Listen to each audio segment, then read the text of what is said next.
Hello, everybody. Welcome back to the WTF1 podcast. It's the Monaco Grand Prix edition. So that's why Tommy has got 2 thumbs up and he's given you a wave as well. He's very exciting. Of course, Tommy, the founder of WTF1, please put your gun down. And Katie, the WTF1 editor. Obviously, I'm talking about Tommy and my contractual agreement to say he's the founder. Not my guns. To be fair, have you been working out? Anyway. Welcome to everybody. Monaco, of course. Tommy's very excited and very excited to say as well, this is the first ever WTF1 live podcast for our Team WTF1 members. So if you hadn't heard, we've launched Team WTF1, which has given you more exclusive access to us, unfortunately, but also loads of other things, extra content, in real life opportunities and whatnot. If you want to find out more, then click the link in the description below and then you can get involved maybe next time for the live podcast. But everybody that's watching right now, welcome. It's going to be awesome. Right. 3-word race reviews. Let's get into this Monaco Grand Prix. Leo_Whiten says best Monaco podium. Pedro JP Davis, TV director Clueless, and Tristan 1812. Vettel is back. I have to agree with the Monaco. Well, not the best Monaco podium because someone didn't start the race. TV director, I absolutely agree with, and Vettel is back. All right. He's had a good race. Let's not get ahead of ourselves. It's Monaco, but he did have an amazing race, didn't he, guys? Yeah, it was nice to have him back. Nice to see Aston Martin up there. They had both cars in the points, right? Which was only other than Red Bull, which was quite a surprise to say. They've had a bit of a shocker this season. But yeah, it's great to have Vettel back up there because it feels like a long time. Exactly. I think even if you're not a massive Vettel fan, all us F1 fans have a small place in our hearts for Sebastian Vettel. So to see him do well after a few shocking years is very nice. But like you say, it was probably a little bit of luck with Monaco and not being able to overtake and stuff. But hey, we'll take it.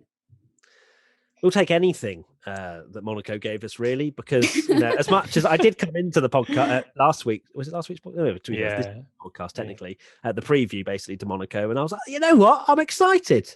And qualifying delivered, absolutely. Ferrari came out of nowhere really quick and had that spicy action, and then of course Leclerc crashed at the end, which kind of ruined a lot of the sort of the climax to that whole qualifying session. But the race, I really had to dig deep.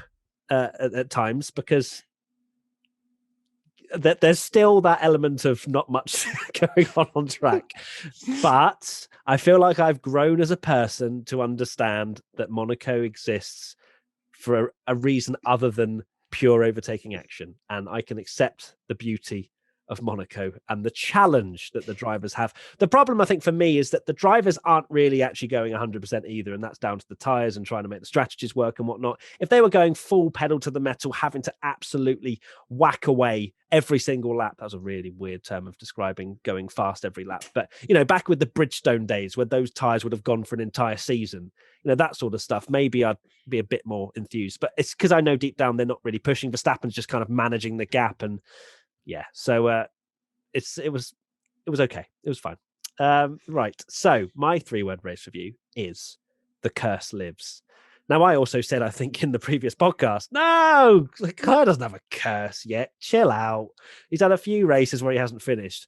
Now the curse exists. Just like George Russell scoring points in the Williams, Leclerc definitely has a curse now around Monaco, and that's another reason we need to get Monaco off the calendar. I'm joking. Monaco can stay, but it was very sad, and I'm not over it. Yeah, his curse of smashing his car into a wall during qualifying. He's definitely been very unlucky. This time, you can argue it was his own doing. Very unfortunate still. If I have my kind of with my heart, it's like, it is absolutely gutting that Leclerc, and you do feel like, there's this curse. And then when I actually think about it, it's like, well, he did smash it into a wall in qualifying and wrecked his car. But yeah, I genuinely can't believe, even, if he'd had the gearbox changed or they'd fixed the car or whatever, and he had to drop back and at least started the race and maybe, just finished 6th or 7th. But for him to not even start it and then have to stand during the national anthem. He's a respectful guy, and obviously it's his own national anthem, so of course he's going to be at the front there. But to do that when you know you're not going to be even racing must have been very, very difficult. Indeed. No, he did himself proud in the way that he reacted to it all. But like Tommy said, you do feel some sympathy, but he was the one that made the mistake and put himself in that wall. And although Ferrari, should have done better checks, obviously they've said they still don't fully understand what's happened, which I'm like, well, you kind of need to, mate. If your guy's starting on pole position since the first time since I think it was 2019 Mexico, you need to have a bit of a clue what your car's doing. But yeah, I sort of feel less sympathy knowing that he did that to himself. So yeah, some people were a little bit questionable with how I was in IBR and also the thumbnail, which was it's so unfair. But it was more just a case of, yeah, I mean, part of me, and I think a lot of people wanted to see Leclerc out in front. And, this is Ferrari's probably only opportunity at winning. And it was unfair in the sense of Leclerc was made to believe that he was going to start on pole. Like it's all well, fine if they had to make changes and they got a penalty or whatever. You take it because he did make that mistake, and that was a big risk when he had that crash. But at the same time, it just felt like the universe didn't really shine kindly on him. And there's a question from Mason789. Why on earth would you not strip the gearbox and drive shaft down after an impact like that? Now, of course, there were things about saying, Ferrari were really, hard at work, making sure that everything was absolutely to the T, perfectly working order. And then there was a video of Charles Leclerc being interviewed and all of the Ferrari people, mechanics behind him, doing jumping jacks. Which is just such Ferrari things, isn't it? It's just, clearly they just didn't know. And that's the problem. That's a big problem for now, that they don't really know what's happened even now. And, Leclerc said he didn't think it was the gearbox, after the race and whatnot. But it's just, it's a bit concerning that Ferrari can't diagnose what went wrong. Of course, it has to be something down to the crash that they just haven't diagnosed. Maybe just a hairline fracture somewhere, which they haven't been able to see. But the fact they've gone, still don't know, is, not yeah. Yeah, I know, like, for the memes, it's great that, and everyone jumps on it like, oh, Ferrari, classic Ferrari, what are they doing? But to be fair to them, I'm sure it's a lot more difficult. Obviously, we're standing back and don't know. There's a lot of rules in Parc Fermé now where obviously you're not allowed to repair stuff unless it's damaged. So there are certain things, and you wonder how much of it, because it was the left side of the car. So the bit of the car that actually didn't go into the wall was the bit that broke. That's right, isn't it? I believe. Yeah. Yeah. So they wouldn't have really noticed that side. And like you said, Matt, it could have been a small crack, like hairline crack or anything, because it wasn't till turn 6 that they actually noticed there was a problem. Obviously, Leclerc said, "Oh no, it's the gearbox," but it sounds like it was actually the drive shaft, rear drive shaft. So, yeah, it's easy to beat up on Ferrari and think that they should have noticed it. But it's one of those things. I mean, if I'm being critical, it's not every day that a car bins it in the wall just as they've got pole position, and you have to repair the car ready for the next day. So, I don't want to blame Ferrari too much. Obviously, I feel massively sympathetic to Leclerc not starting his own race, but I don't want to beat up on Ferrari too much. And I think it's unfair for people to maybe beat up on Ferrari to be like, oh my God, what are they doing? When, like I said earlier, at the end of the day, it's Leclerc that's the one that smashed it into the wall and made their life difficult. It is a great shame, though, because Ferrari just brought this incredible performance to Monaco. I don't think Ferrari even predicted how well they were going to do around Monaco. Yet, leaving Monaco, it just feels like talking about this drive shaft issue it's almost taken away from Carlos Sainz's podium and how well they've done. And, that's not a good look as well for Binotto, because he's come out and spoken to media and been like, well, I'll put my hands up. I don't really know what's gone wrong here. And like we said, throughout Saturday evening and then Sunday morning, fans, and I'm sure Charles Leclerc himself, was holding their breath, waiting to hear on update. And it was like, there's no serious damage to the gearbox. And then Sunday morning, we got the update that things looked okay. And Binotto has said that the gearbox would have been fine to race. But yeah, it was damage on the opposite side of the car to the crash that he had at the swimming pool area. And he said it might be unrelated, but let's be honest, it's probably as a result of Leclerc's crash. Biggest coincidence ever. Yes. Yeah. It's got to be. Yeah, it has to be something like a hairline fracture. Where obviously it goes in at one side of the car, but that doesn't mean that the car doesn't, experience force throughout it. So, and it's easy when it's sat in the garage to think that it's not broken, but when you're even in a slow lap to the grid, there's still a lot of forces going on in that car, and things got to work. So that's when they noticed it, obviously, wasn't it? Not as soon as he drove out the pits, turn 6. So. Another question, Glove 881. Should you be disqualified from a qualifying session if you cause a red flag? Leclerc would have been demoted to 10th and would remove the motivation or creeping thoughts of parking it at Rascasse. Not that I believe Leclerc did this on purpose, by the way. It's an interesting thought, actually. I've never really thought about whether you cause a red flag if you should be disqualified from the session. I think that is something that would certainly remove any potential wrongdoings, and foul play moving forward. So, for me, I'm not against it. I think that's something that could be definitely discussed. Maybe it's the likes of Monaco or whatever, where it's definitely, you have a crash and everyone can't do a lap, then it'd have to be consistent throughout the entire calendar, probably. But no, I'm not against that sort of thing being discussed for sure. Yeah, it is something that they do in other series, I believe. I still don't really know where I stand on it, because while it is the fairest solution, I guess you could argue, it is one of those kind of unique Monaco quirks, and you know how much I love my unique Monaco quirks. Really? Yeah, never. I thought you were against Monaco. No. Yeah, I mean, it's clear. It's so clear he didn't do it on purpose, and I'm sure now the fact that he didn't race will convince anyone who thought he did do it on purpose, because he destroyed his car. But I'm a bit on the fence with this. I'm not 100% sure if it's the right thing to do, because no one would deliberate. It's such a rare occurrence. It is almost only Monaco you'd see it. Obviously, we've seen it before where it was done on purpose with Schumacher at Rascasse, where he got a penalty, and also. What do you mean? Maybe. No, he ran wide, mate. Oh, sorry, yeah. And then Nico Rosberg also locked up and went down the escape road, but then he didn't get a penalty, did he? So no. It's just a quirk of Monaco. Yeah, it's a really rare occurrence, like you say, for something like this to happen, especially for the person that crashes in Q3 to be the person that's currently sat at the top of the timesheets. So you could bring a rule in, but I think it would be a case that we'd see it used like once every few years. But then maybe the occurrences where it does happen is needed to happen. Like Tommy mentioned, they do this in IndyCar.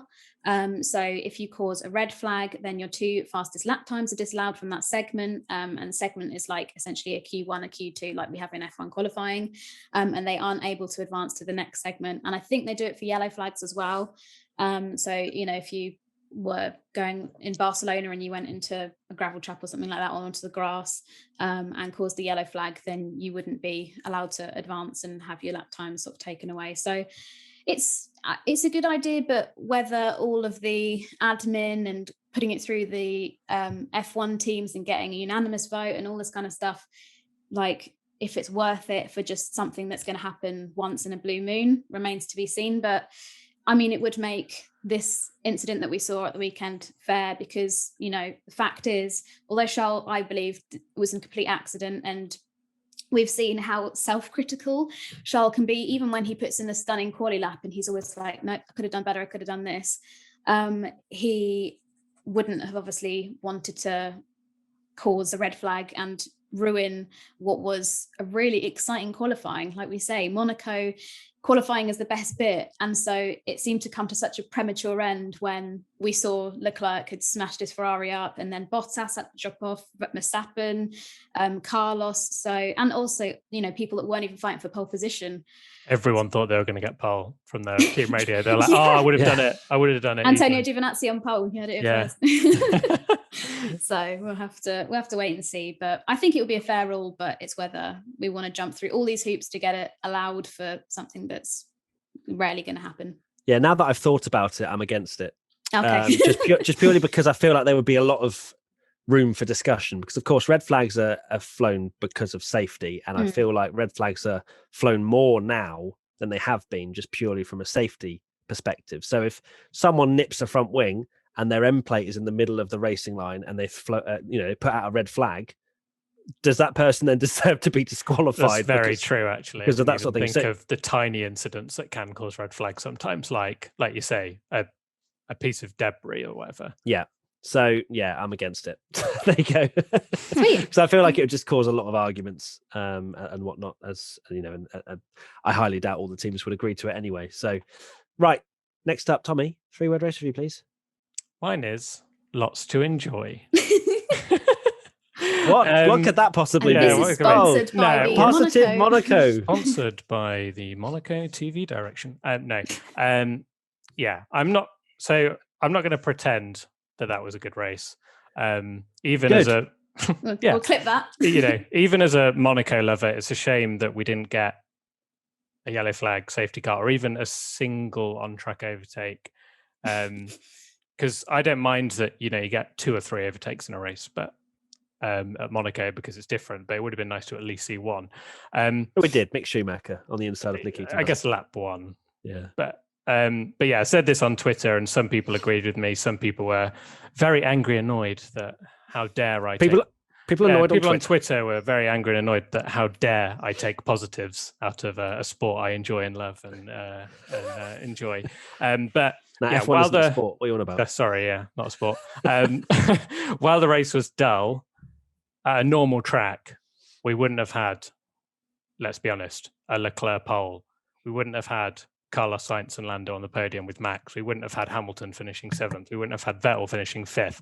There were so many great stories, wholesome stories, amazing championship fight. So while, yes, the race was particularly actionless, even for Monaco, dull.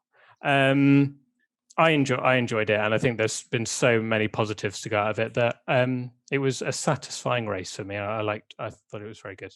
Great for the championship as well. You'd enjoy it if just the cameras were just around Monaco with no cars going around it. I'd enjoy it if it was just 8,000 Lance Stroll replays of him going over.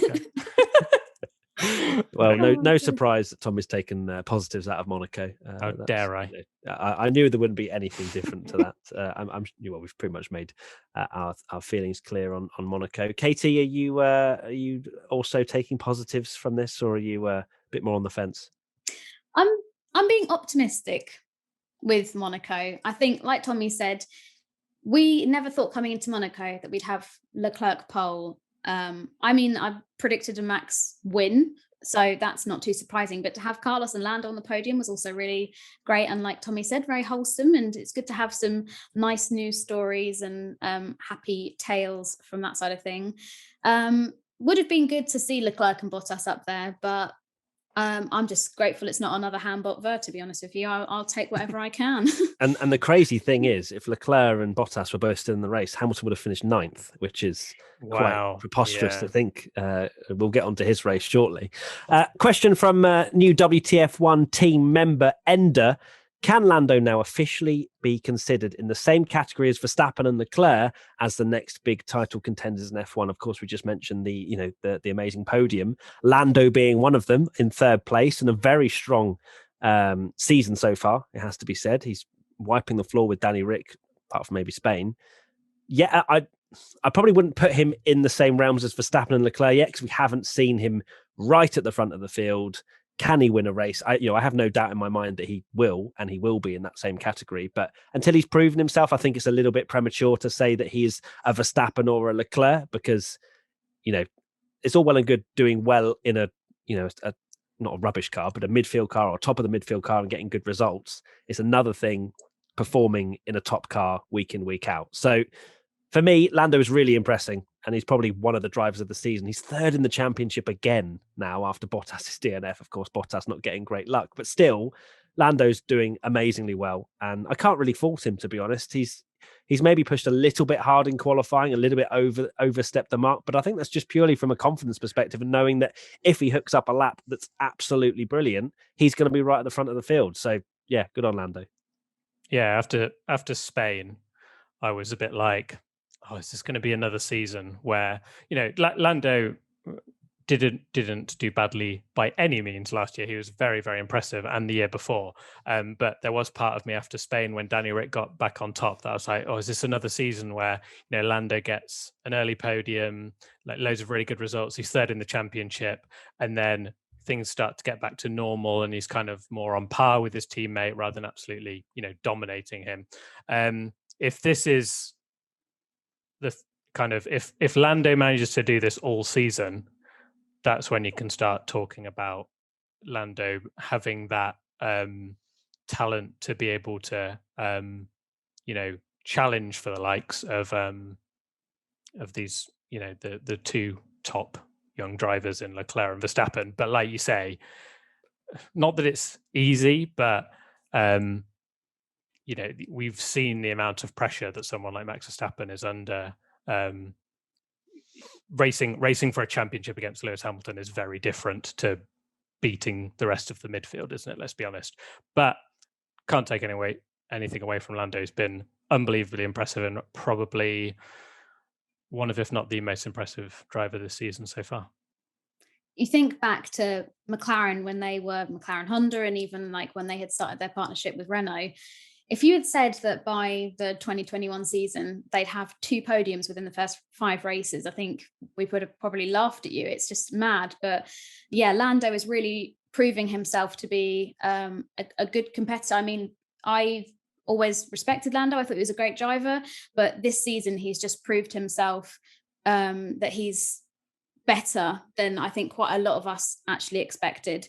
I mean, I might be speaking on just my own behalf here, but yeah, I'm super impressed with him, and I'm so excited to see this next generation of drivers of like Max and Charles and Lando and George, and to see them come up through the ranks and where they will be fighting for championships, I'm sure in like 5 years' time. It's going to be awesome. But he was completely gobsmacked at the fact that he got a podium here, because he said after the race, McLaren, we had this snazzy new livery and all that kind of stuff, but they didn't expect to actually do well here in Monaco from all the sim work and stuff they'd done. They didn't think it was going to be a particularly good race. This is obviously the first street circuit that the McLaren Mercedes partnership has visited, so there was a lot to learn. So I mean, they will take a podium.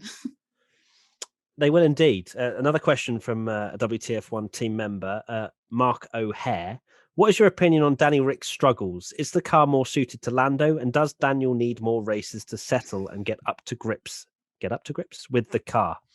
Danny Ric is a very interesting person to analyze, just purely because, yeah, he was nowhere again this time in Monaco. He kind of just sort of shrugged it off and said he'll move on and whatnot. But, people have been sort of taking bits that he's been saying, like he called Lando Car 4, which is yeah, a little bit.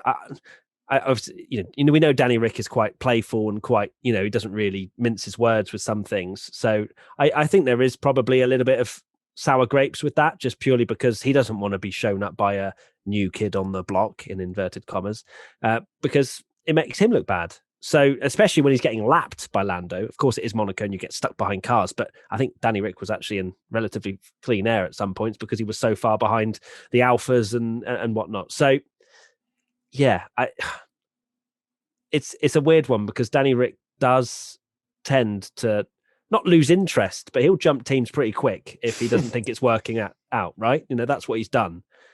Whether he'll Aston Martin next. Yeah, I mean, there isn't really anywhere to go. McLaren is an amazing team, clearly in the hands of Lando. It's working really well. I'm not going to jump to the conclusion and say he's washed up or anything, but same with Perez. There's going to be a point in time where we go, when you're going to turn up, mate, because you've got all this experience, all these amazing results.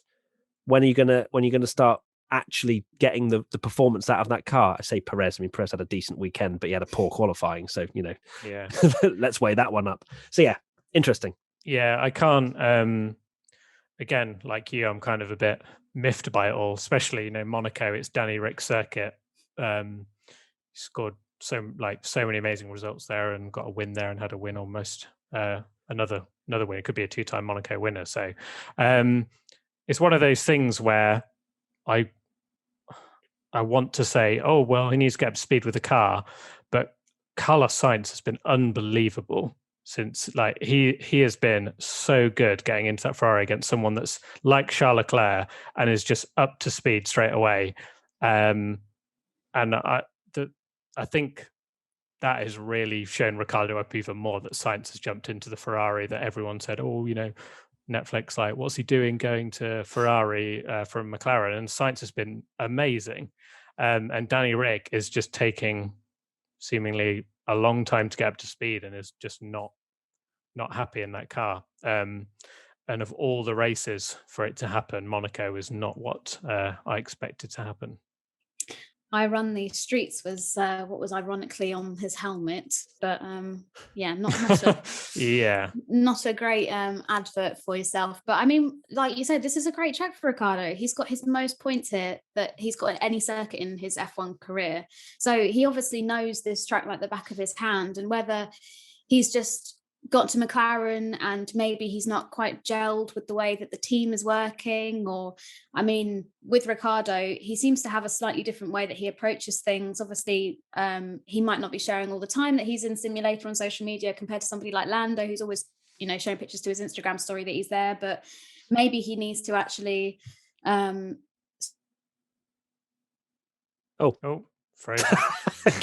Katie's frozen on a very scary face. I'm not going to lie to you. I'm actually a little bit. Katie, you just froze. You just on froze. Quite a horrifying. Yeah, your eyes were like demonic eyes. Try again, Katie. Oh dear, Daniel Ricciardo is coming after me after I was slagging up his helmet design. Right, so what I was saying is that Lando Norris is always sharing pictures that he's in a simulator, that he's doing all this work at the factory, whereas Ricciardo seems to be doing his mountain biking and at studios with friends and recording music and stuff. And maybe he needs to change his ways a little bit. I'm not saying he's quite a private person, Ricciardo. He's not always sharing on social media, his everyday activities, but maybe he needs to start spending some more time on the sim, going on those track walks, because he's one of these drivers that doesn't often tend to do a track walk. He'll occasionally maybe hop on a bike and have a look around, but maybe he needs to just change his ways a bit. It's in danger of before he manages to catch up, it just being a complete this is Lando's team now. The way he's doing, and he needs to step up quick.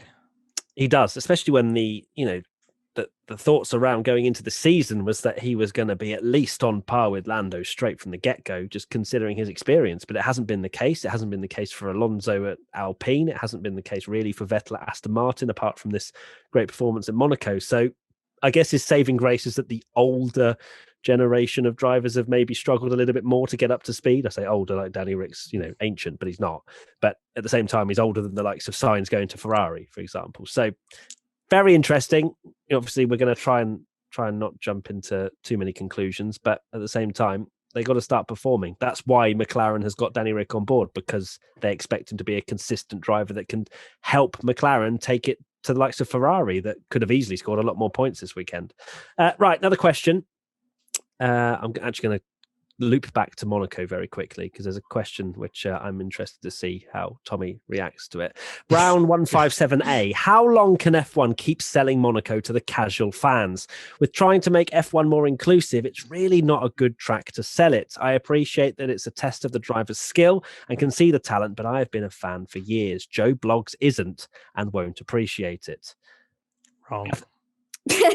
Next question. Tommy's going to go. Yeah. Whilst Tommy mulls on his reply with one word, I know what my reply is already. I think Monaco. It's not like it's a whole season of Monaco, and the fact is, it's a special crown jewel of the calendar. And to be fair, I think a lot of people just tune in. They might not watch all 78 laps, but they'll tune in because it's Monaco and because they're racing around streets at 200 miles an hour, or whatever they go. So, for me, it's not going to really harm Formula One, because at the same time, they charge a huge amount of money in Monaco to sort of race there. I was in like the tickets are very expensive, of course, the track. And anyway, I'm not going to get into the deep dives of that stuff, but Monaco is that unique sort of pull factor that people will tune in at least for the first lap to see if there's a crash, because that's what Joe Blogs usually does. But I think it still has a pull, but I reckon it probably goes like that as a graph as we get to halfway through the race. Yeah, I mean, you've kind of alluded to it a little bit. I'd say the complete opposite to what you've said there, that it is Joe Blogs that tunes into the Monaco Grand Prix because it's the Monaco Grand Prix. I'm sure the Champions League final every year is not as good as a game where it finishes 17-all between Accrington, Stanley, and blah, blah, blah. But at the end of the day, people will tune into that because it's the big event. Nah. I think they'll tune in, but then they'll tune out. No, but that's the thing. Sky. Exactly. Like Monaco has that appeal because it's a special race. And I think it's even more appealing to casuals. I wouldn't be surprised if, even though that was one of the most dull races, it probably might even have the most views on YouTube of any of the races this year, just because people will click on it because they say, oh, Monaco Grand Prix highlights, I'll look at that. Same for, I saw something that it's like, it's the most, and it's a bit boring, but like the most hashtagged event on the Formula One calendar. So however much we as fans go, oh, it's a bit boring and it's not as good as the other races, for the casual, that is the one they are going to be tuning in. They're going to be tuning in for Monaco and the final race of the year if the championship's going down to the wire. I guess the argument is as well, kind of, I don't know if I'm contradicting myself or what, but there isn't really a casual fan anymore for Formula One, just purely because you have Channel 4 highlights, but it's behind a paywall. Yeah. I guess they mean like for the there will be other places where it's like free to air and stuff in other countries. Obviously it's behind a paywall here.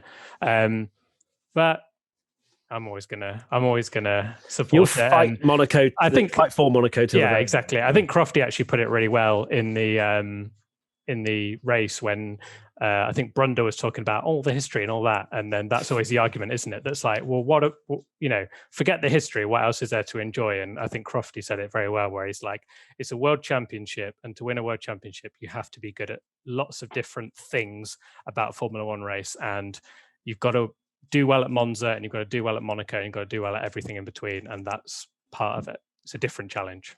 So Brown 157A, don't challenge Tommy on it. All right, cool. Katie, your thoughts? Yeah, I think Monaco will stay on the calendar until the end of time. I don't think it's going anywhere anytime soon. Sure, and I know we're going to talk about it later, but there is better TV direction that is needed desperately, because even though with better TV direction, there's obviously not going to be 500 overtakes that we've missed on telly. It needs to be better for a casual viewer, because what we saw this weekend was just an abomination. But F2 was good. Yeah, the F2 was fine. What for what? F2 Monaco. No, F2 Monaco was good just in general, terms of like racing. So like when everyone blames Monaco as a track. Oh, well, that's because it was wet. And Formula E.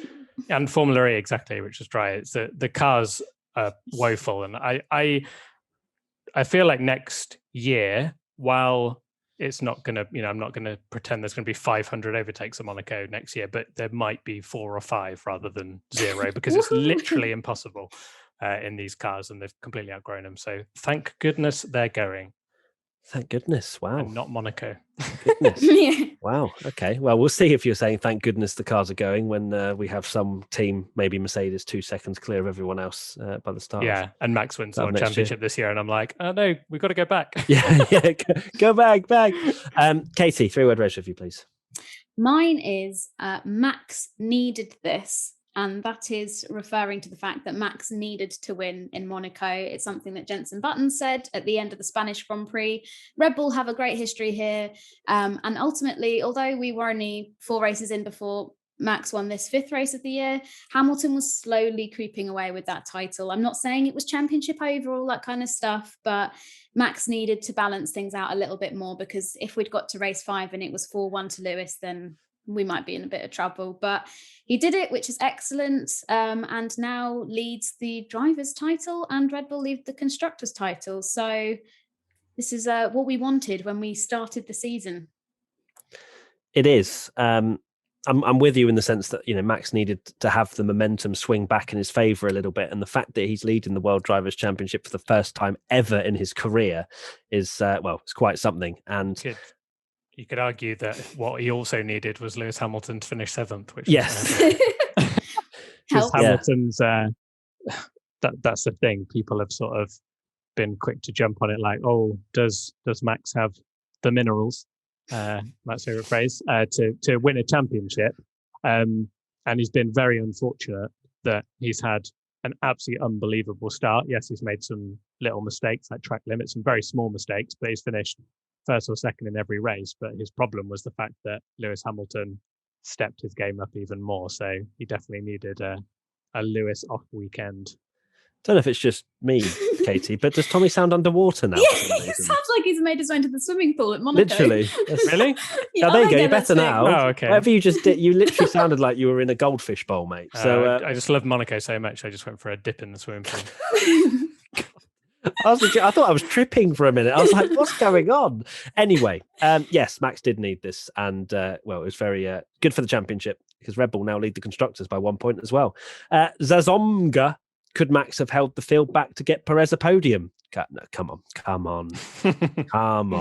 I mean, what do you think Max is? A safety car or something? Like, that's down to Perez to do better in qualifying and just sort it out.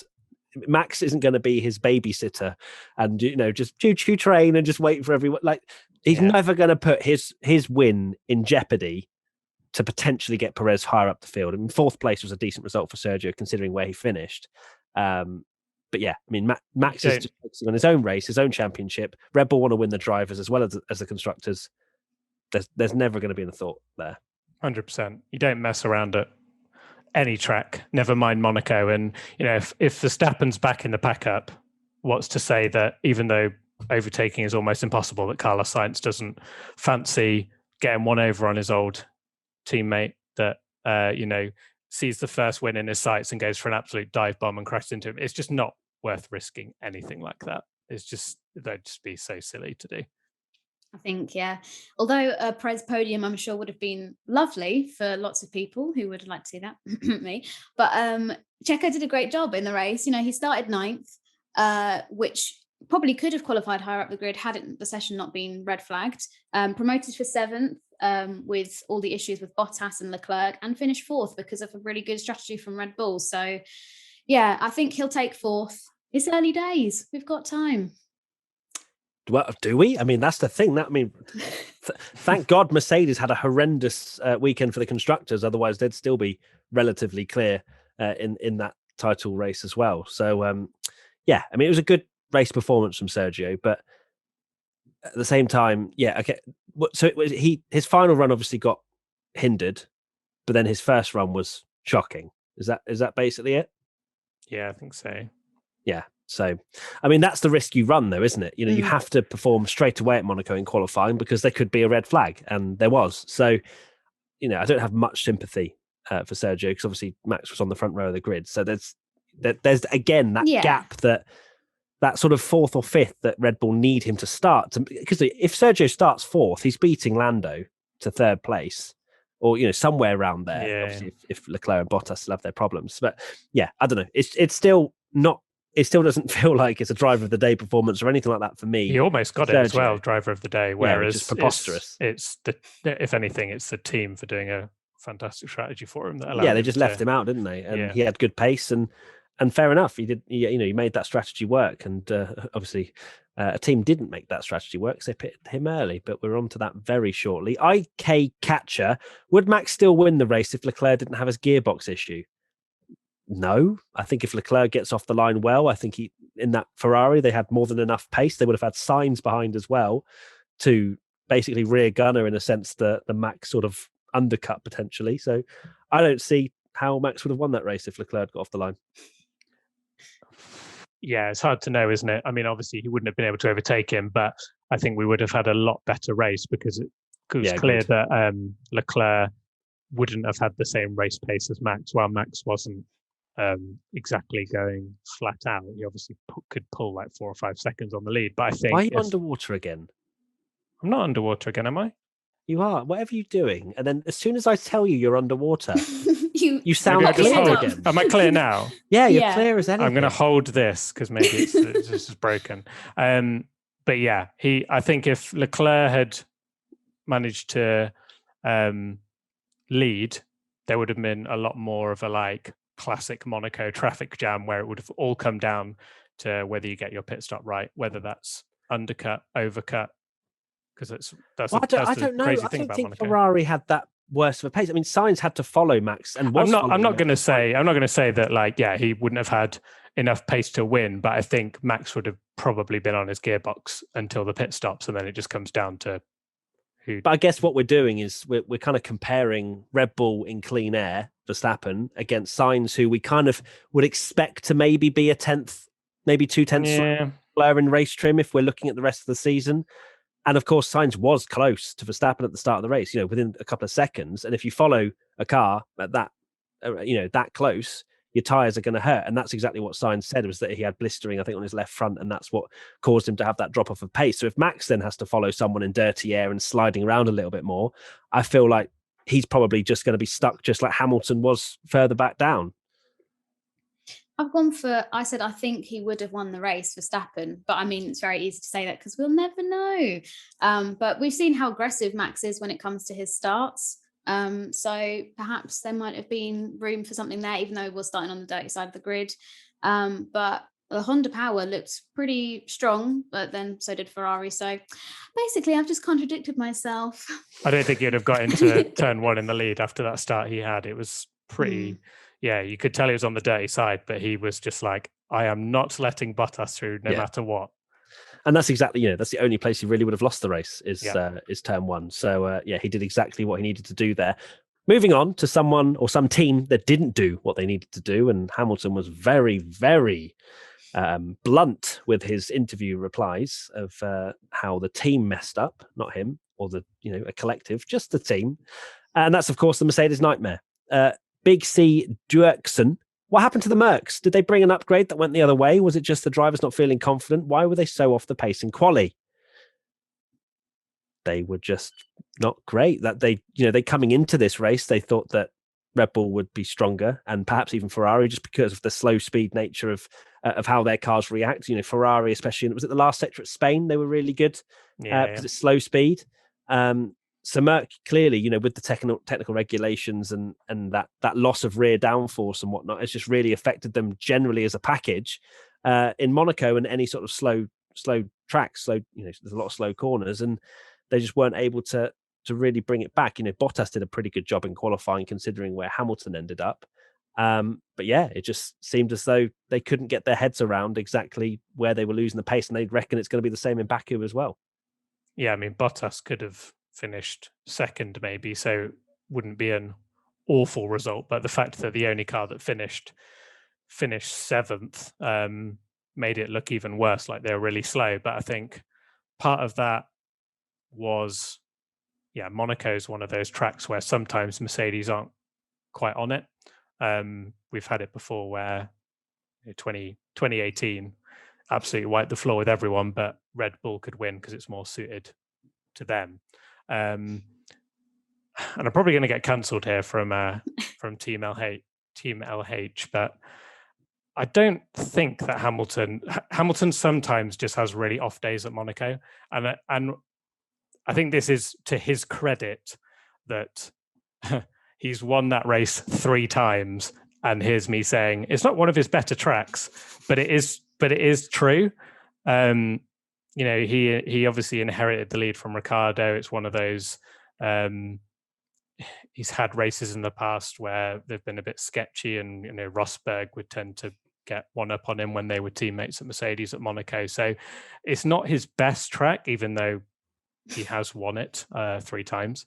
And it's just one of those things. Mercedes were just dreadful, and then the fact that, just to make matters worse, that the tyre is still stuck on Bottas's car from his pit stop until they get it back to the factory and hit it with a hammer. Couldn't really have gone any worse for them. But again, it's amazing for the championship because Red Bull have actually caught up in the constructors as well, not just Max taking the lead. But yeah, Mercedes pretty much got everything wrong. They tried to do the undercut when it was the overcut is what you needed to do. So they even messed up on strategy. So it was almost like a complete 180 of last race when we were lauding Mercedes strategy and saying how bad Red Bull were. Exactly. Yeah, they blamed strategy. They went for the undercut, but that didn't work. Toto Wolff was adamant that they didn't miscalculate any data. They simply just lacked pace all weekend. But quote that he gave, which sounds rather interesting out of context. So Toto said, overall, a weekend to forget. Correction, not to forget, because tomorrow we're going to put the finger where it hurts the most. I mean, take from that what you will, but... Hopefully not where the sun doesn't shine. Yeah, well, this is what I'm thinking. I'm thinking, interesting out of context. But yeah, they just had such a shocker. And I mean, Bottas's pit stop, it feels like, why has this happened to Bottas? You know, yes, we can say well done to Lando for being P3 in the Drivers' Championship, but Valtteri Bottas has had 2 retirements out of the last 4 races. So, you know, it's really And how many has Hamilton had? Yeah, I've got the stat here. Oh, if you want to guess. So he's had no retirements in a certain amount of races. Can you guess how many? Bearing in mind Bottas has had 2 in 4. 56. 54. Damn it. That was pretty good close. guess. That's because I remember hearing it in the broadcast. I can't remember exactly what it was. And it was that he scored it in 85 over 86 or something. That's what I've heard. Yeah, that's or mad seen. though. Yeah. 54 starts at that retirement, and Bottas has 2 in 4. 4 races. And a dodgy pit stop in Bahrain as well. Poor Bottas. Poor He just guy. gets the sort of Aldi version of sort of wheel nuts and stuff, doesn't he? He just gets like the knockoff versions. Did you see that?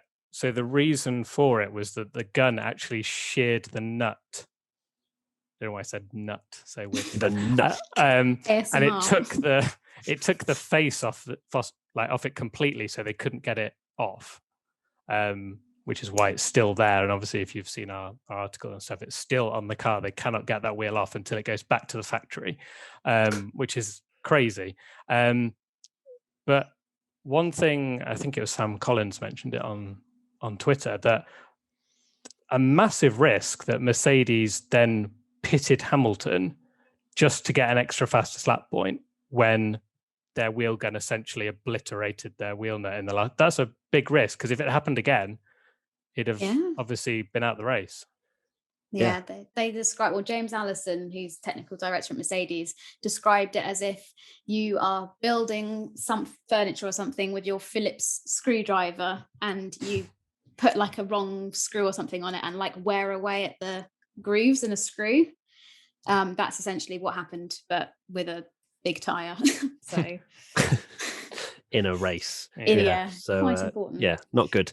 Kadati asks, what was the cause of Hamilton's uncharacteristically poor performance throughout the weekend? Obviously, the car wasn't the fastest, but Bottas got P3 in quali, possibly P1-2 if the session hadn't ended. Could have got P2 in the race as well. Very odd for Hamilton to be off his teammate. Of course, we have mentioned already, Tommy said that, you know, it's not really his circuit, I think, as well. You know, Mercedes went for that undercut where, you know, they've obviously whacked on the hard tire, but, you know, it's the most durable of the 3. And it takes, we've seen throughout the whole weekend that even with the soft tire in qualifying, fastest times would even sometimes come on the second lap, especially if you're like Ferrari. So clearly the warm-up was an issue, and Hamilton just couldn't get the tire temperature and the pace on that outlap to even jump Gasly, which you'd think they would have known that.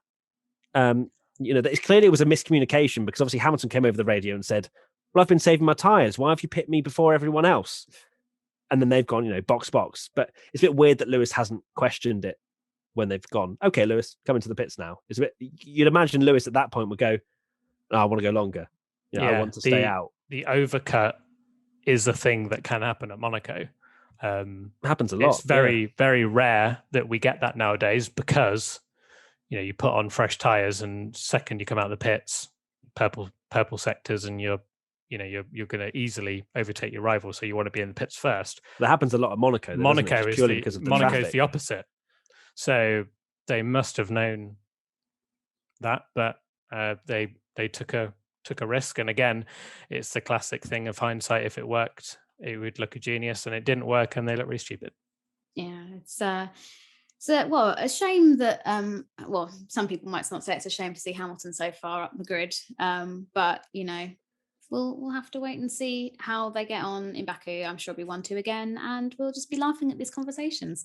Well, they're saying that it's not going to be that at all. And, you know, Hamilton says they are the underdogs. Another Red Bull track is what he said, which is amazing. I love to hear that sort of stuff. I was really looking forward to Hamilton's post-race interview, to be honest, more than the actual Monaco Grand Prix itself, because of how savage he was being on the radio. And of course, as I mentioned, blaming the team, saying the team had a terrible day. The team sounded scared to give him the radio messages that they're like, Lewis, we've actually lost another place. Perez is up in P4. What? Perez is ahead of me? A-firm. I'm just going to take my headset off now and just not listen to whatever Lewis is saying. Another thing, actually, of people not listening to what people want is the TV direction. And I mean, we actually are releasing a video today, so get very excited about that. All about why it was so bad. In a nutshell, let's firstly answer Ched_Nelson's question. What the hell was with the broadcast? Sound wasn't good. The race coverage switched as the only wheel-to-wheel battle went on. We will explain it fully in the video, so go check that out. But in a nutshell, it's the fact that it's a different broadcaster. It's not Formula One. It's not Sky. It's no, is it French? Yeah, French. I think they've taken it over, yeah, TMC. Monegasque, yeah, TMC. So yeah, they're a company that basically just run the Monaco direction. Not all of it, but basically what we see on the world feed and things like that. Of course, Formula One still work with them for the timings and whatnot, but generally speaking, what we saw and the decisions that they made in terms of changing to certain things was them. And it was very clear to see qualifying was an absolute mess. The fact that they were just messing up the timings, and me and Tommy were both losing our minds in the watch along when we couldn't see what was going on and there was no timing graphics and anything like that. And it just felt like they'd never watched Formula One in their lives. And Xdale 1994 says, my question is, and Xdale 1994, well done, Team WTF1. My question is, does the Monaco TV director deserve a raise? Doesn't deserve to be paid. Yeah, it's so bad, isn't it? Experience. That's the thing. We've seen things on the broadcast before where we'll complain that sometimes they've maybe missed something. However, sometimes you can take benefit of the doubt. And I think FOM ultimately, like all things considered, do a very good job of the coverage. And, we might complain that, we've missed Giovinazzi putting an absolute worldie of a move on someone in 11th, but understandably they're focusing on maybe Hamilton and Verstappen fighting for the lead and they're only half a second apart. So you can kind of understand that. But when two cars are going side by side and you're cutting to a replay, and obviously, hilarious that that's become a meme now, but it's not the first time. You mentioned obviously the quali watch long where they were putting the times wrong. In the Formula 2 race, someone started from the pit lane and they were showing a car coming down the pit lane. Yeah, Marcus Armstrong is coming down the pit lane and you could hear the lights going out. So it was going beep, beep. And I was thinking, they're about to start the race and they're just showing this car, and it cut back just at the point where the lights went out and you missed all the anticipation and excitement of the start. And I think you messaged me about that, and I said to you, because I watched they have, obviously they show like old replays and classic races on Sky, and I watched 2019's race, and if you remember, Bottas, Vettel and Verstappen all came in the pits at the same time and were released into the path, and Verstappen got the penalty. As they were released, they cut away and showed marshals picking up debris. I don't actually remember that happening at the time, but I watched it back and thought, oh, wow, I forgot that the TV direction is really bad. And the fact that it's happened here again, it's not a new thing. This is a regular thing. And I really hope that, it doesn't, it needs to change because it is appalling. Yeah, I mean, I get the giggles every time I think about it because it was just so silly. You could never see that Stroll graphic ever again. It's so funny. And it's the fact he just pops up and he looks so smug in his little preview clip. And then, it's just so funny. And all the memes that have been made from it, I think it's now like my favorite F1 meme.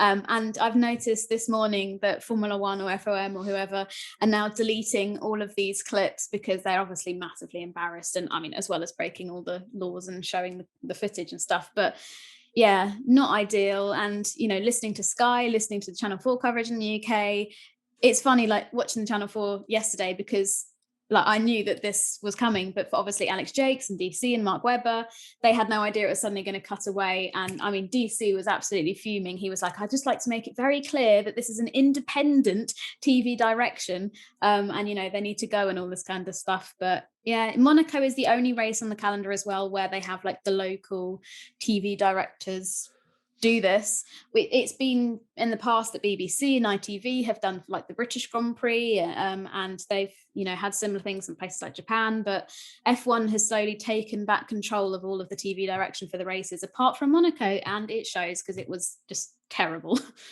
The one quirk I don't like about Monaco. Yes.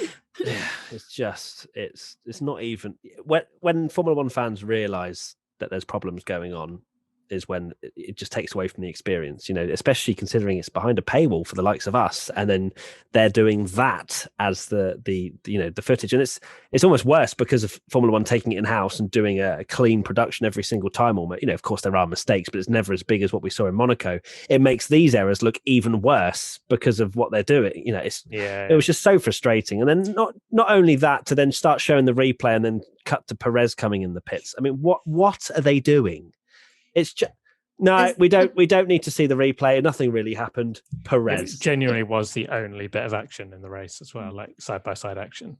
Yeah, I think crazy. A lot of people as well. Normally, if we see TV direction cut away from something, it normally means that they're probably anticipating a big crash, which I think is for a lot of people what they maybe thought had happened, that something had happened between Vettel and Gasly, but no, nothing. It was a brilliant overtaking. We missed it. So great job.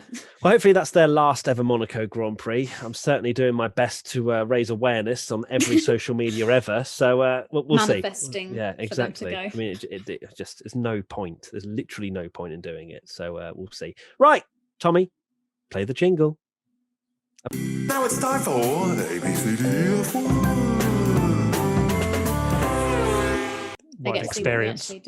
What an experience. Everyone just heard that live.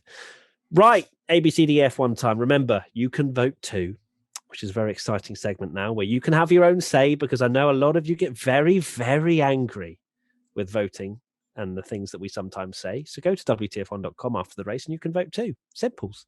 Right, Lewis Hamilton. I mean, shocker of a weekend. D. D. Easy peasy. And the fans gave Hamilton a D. Valtteri Bottas, of course, he was having a reasonable race, had an okay qualifying compared to his teammate, then got screwed over in the pits. I think it's a B for Bottas. Yeah, I'd go B. I can't give him an A because he might have challenged Max a bit more, but it's not his fault, is it? So yeah, B.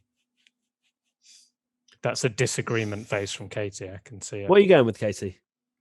Well, I've been mega generous with lots of people here, so I'm gonna give Bottas an A because he was running in second and his teammate was struggling at the back and he had to retire through no fault of his own. And I feel like had he not had that issue, then second place finish would have been a good result. Let's not remember he was promoted from third on the grid. It's true, yeah, but I mean Hamilton would have finished ninth otherwise, so I guess he still smashed Hamilton, which is quite impressive. Yeah, he did smash Hamilton. I don't think it's an A, though. That's fair enough. Are you going to change yours, Tommy? No, mine's still a high B. Still a high B. Thanks for your vote, Katie, but no. No worries. Okay, we're going to give Bottas a B, and the fans also gave Bottas a B. Max Verstappen, yeah, I mean, it's A-star, in my opinion. Yeah, easy. He led from the front, of course. He was actually probably going to take pole position as well, because Leclerc was a 10th down before he crashed, and that's why he sent it. Verstappen was 2.5 tenths up, I think he was, on his time going into the tunnel. So, yeah, I think that he would have got pole and probably done exactly what we saw on Sunday anyway. So, yeah, it was faultless. A-star. Okay. I just thought because we've got live people, it's funny to see. Yes, I just literally just got into the chat and seen what people are saying, and people are on your side, Katie. So don't worry. I love that. Yeah, keep getting involved in the chat, guys. Thanks, it's chat. good. You're the best. Okay, yep. So and the fans gave Verstappen an A-star as well. Sergio Perez, B. maybe. Yeah, I've gone for a B. It's a low B. Yeah, it's nothing more than a B in my opinion. I mean, he had a poor qualifying, as we've already said. I don't want to turn this into a Perez slating party, but No, he's not everyone done a bad job, but it's the kind of thing where like it's quite his teammate easy won. to and it's quite easy to look at him. You look at the graphic that says he's up 5, but that's up 5 because of a brilliant strategy from Red Bull. So, yeah, I've gone for B. Obviously, he made it happen, but Katie's given him an A. I can just see it by that face. So I've given Perez an F. No, I'm joking. I've given him an A. An A! He's in a Red Bull! Yes, but although he was gifted 2 positions promoted, he still managed to look after his tyres, make the strategy work, and made up 3 places in Monaco, where, as we said, nothing bloody happens. So, yes, but Katie, the reason he had those positions gained is because he had a horrific qualifying. Well, we've got A's, qualifyings. B's, and C's in the chat. No one can agree. Okay. Well, what did the fans say? What did the fans say? The fans gave Perez an A. Sorry, could you just repeat that? Yeah, the fans are wrong. Especially all these lovely Team WTF1 people. We love our fans. Yeah, we love our fans, but they're wrong. I have a feeling that's going to really anger some people. But look, if you qualify 9th and you finish 4th in a Red Bull the way your teammate won, I know it's Monaco, I know it's hard to overtake, but you have to qualify better. Qualifying is technically the race. And I know there was a red flag, but do better on your first run. I'm sorry, it's not an A. Lovely. Sorry, Katie. That's kind of going at you as well because you gave him an A. Doesn't matter. Tommy's given me him a B as well. So Tommy, you need to take. I've given you a B. Given me a B. Yeah, you've given him a B as well. So hopefully no one hates just me. And the fans gave him an A. Lando Norris. Decent qualifying, destroyed his teammate, got a podium. I don't know if there's much more you can do in that McLaren. I think it's an A star. I've got an A star as well. Yeah.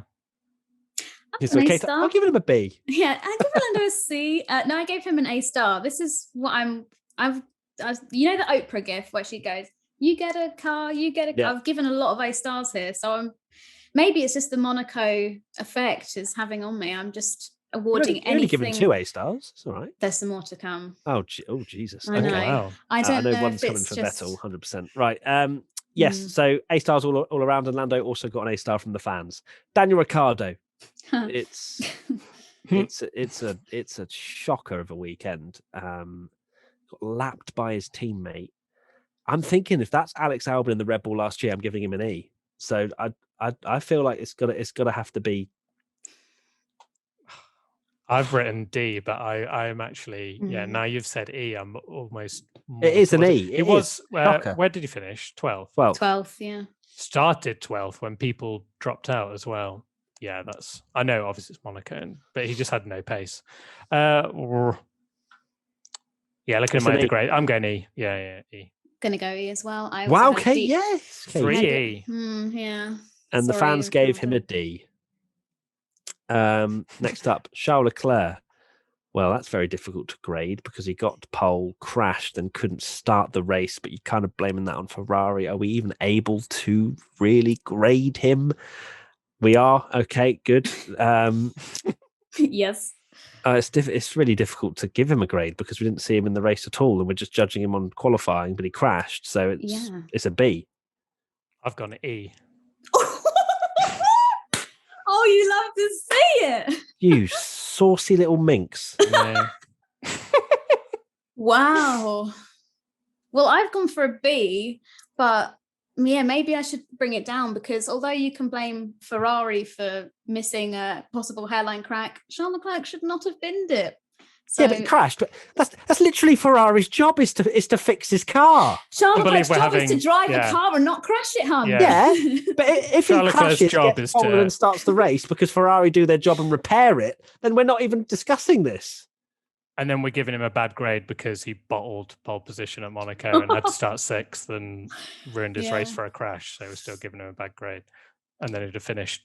Well, not technically 6th. That's only because the gearbox was fine, mate. It's if they'd actually repaired what's on the car. I'm just looking at the comments now. Yeah. People are absolutely popping off right now. Yeah, it's either yes, Tommy, or Tommy's cancelled. Which is just the internet, but I'm still going with E because he Well, Bold. I don't care. Katie, Bold are it. you going to stay on with B? I'm gonna go to a C. No, Oh, you can't, because I'm a B, you're a C, and Tommy's an E. This Which this makes hasn't it happened before. high Oh, C, D. we can't. Can What we- does that All right, average? well, It's a E. It's from gonna us, it's I gonna be a guess. C then, isn't it? Let's C give it from a us, C. yeah. Wow, and the fans gave him an A. Delusion. Oh. Tommy, you can't say that. Say sorry. Can I? Can I? I can see the you- pitchforks. All right, I've got Leclerc, Team LH on my back. What else can I do? Max Verstappen's overrated. There we go. No, I'm joking. Rory never Dunn say in the live Team WTF1 live chat has just said, Matt, you previously said don't blame Ferrari and now you are. Fam, I'd never said I wasn't blaming Ferrari, I don't think. Did I ever say I wasn't I blaming said Ferrari? don't blame I Ferrari. don't pay attention to anything you say. Oh, thanks, Katie. I'm joking. So yeah, Leclerc gets an A from the fans and gets a C from us. Carlos Sainz, I'm going to give him an A. Got an A star. A Oh, star? oh no! Come actually, on. no, because he qualified fourth and he should have been higher. But then, Should he have But been, then but then he's Leclerc new binned and it. he's absolutely smashed. I'm so impressed by him, but maybe an A star is a bit much. But then, no, I'm going A star. I'm going A star. I'm going A star as well. it's an A. It's an A. But okay, fans gave him an A star as well. Sebastian Vettel, A star.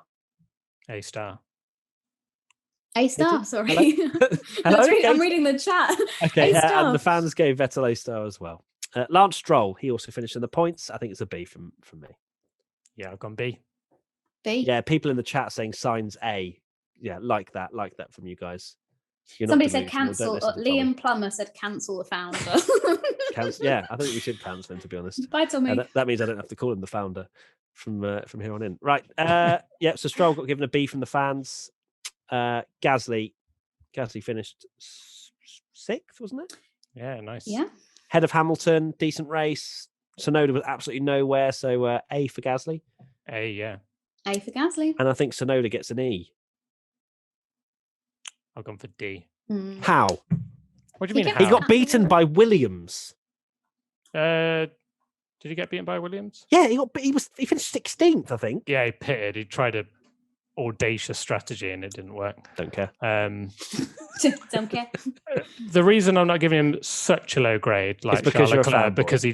because he didn't crash like Charles Leclerc, and the Wow. keep bringing up Charles. drivers the rookies struggled a lot around the new thing, and it is very hard. Yeah, so honestly, I know I'm a fanboy, not passionate of Yuki, but it is Wait, fanboy, not so- passionate. Oh, at least Sorry, passionate, not fanboy. It's really hard to grade him because he is essentially the only rookie in the field that doesn't have a rookie teammate. So it's very difficult to compare him across the grid. And it is Monaco, so that's why I've given him a D. Okay, all right, fine. D because he's a rookie. All right, low D though. Katie. Gone D as well for you. Okay, and the fans gave Sonoda a D as well. Fernando Alonso is also getting the. Oh no, God, I've really got to stop. I've really got to stop there. As well. Fernando Alonso is also getting the grading of a D. This is chaos. Oh, Oh dear. dear. You guys, what are you saying? Yeah, D, D. even potentially. Perfect. Let's just move on. Yep. Fans gave him a D. Lovely. Fans gave anyway. Ocon finishing the points. Managed to hold off Giovinazzi for what felt like 4 years. So I think it's a B, considering his teammate was nowhere. Yeah, B. B as well. And B from the fans. Kimi Räikkönen. He was Finished close to 11th. the points, but not close enough. C. Yeah, C. C as well, yeah. Lovely. Decent C result. from the fans. Giovinazzi finished in the points, just ahead of his teammate. B.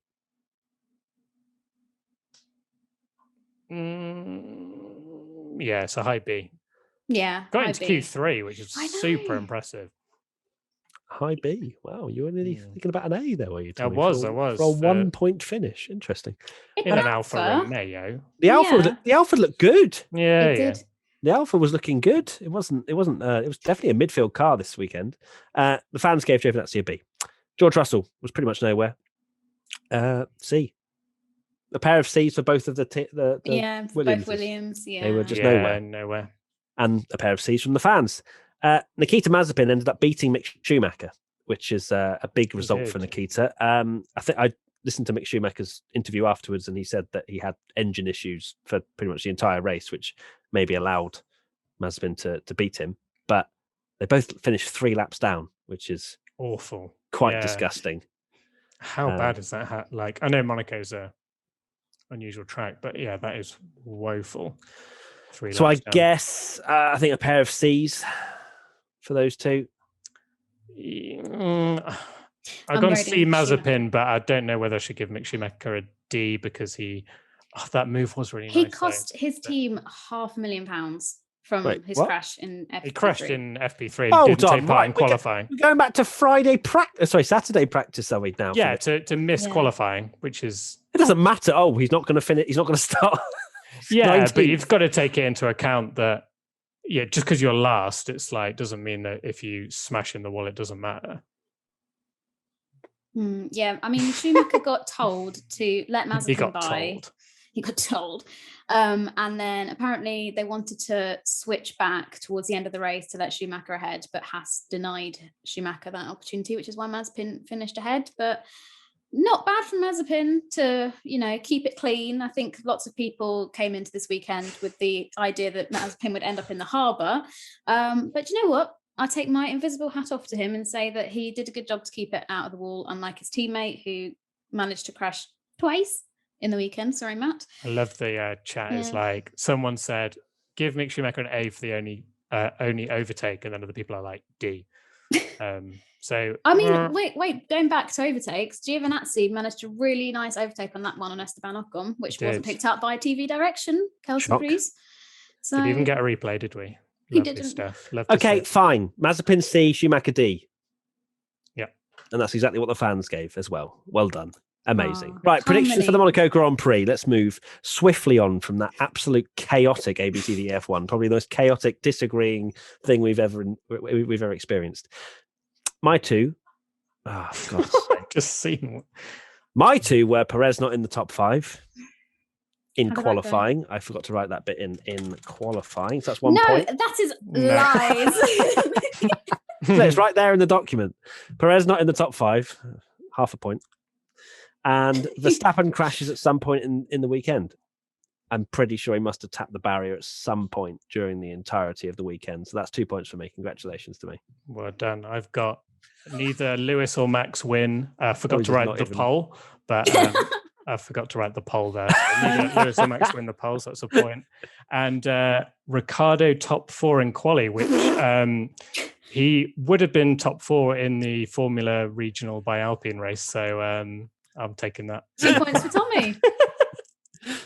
Katie? Lovely. Well, I went for most DNFs so far this season, so that's not great. And Leclerc podium. That's a jinx. Oh wait, there's a worse one actually. There's a worse jinx than me. But yeah, I actually meant to put Sainz podium there, so that's another point for me. Cool. Okay, so 2 points for me and Tommy, and none for you, Katie. Well done. Fans, Mimi Hopi, Charles Leclerc win. Thank you, Mimi Hopi. I'm blocking you. Tilka Tracks somehow Lewis out in Q2. Nope. And Dan 024756676, Danny Rick on the podium. Good Lord, we were so off the ball. Monaco, no points. What a race Monaco is. So unpredictable. How do I mute you? Yeah, do a Jackie Weaver. Kick him out. 9 predictions, none of them right. What a race. What a race. Okay, predictions for the Azerbaijan Grand Prix. My two. Mercedes back to being fastest, and Stroll out qualifies Vettel. God's sake. Mine's pretty much the same. I've gone Mercedes 1-2, but I've gone Vettel in the points, so I'm okay. Hashtag believe in Seb. Mercedes 1-2 in what? The race? I should probably specify, shouldn't I? The race, yeah. Okay. And Katie? I'm bot there. I've gone for a Ferrari double points finish and Ricciardo not in the points again. Yikes. Wow. You really are, jumping on the bandwagon of Ricciardo in the mud. No. I could be doing something. See if it works out the reverse, if you know what I'm saying. Oh, we're going for the reverse. Okay, come on. Yeah. Right, come on. Manifesting You can't some good say stuff. that now because now we Well, I don't know, know but what then you're otherwise actually predicting. Ricardo's going to send me hate mail thinking you're a Oh, terrible yes. person. Yeah, he is a He is. I heard he's a avid Team listener. WTF1 member. Yeah. For £2 a month. Yeah. Fans, 95 Moro, both McLarens to finish in the top 6. Dan Castell, Perez on the podium. Mark Eras 97, a Ferrari out in Q3. There you have it. Well, that's done. Katie, final thoughts? No, why would you do that? Yeah, because of your Charles Leclerc bashing, you can have a final thought right now. I think I was worse, to be fair.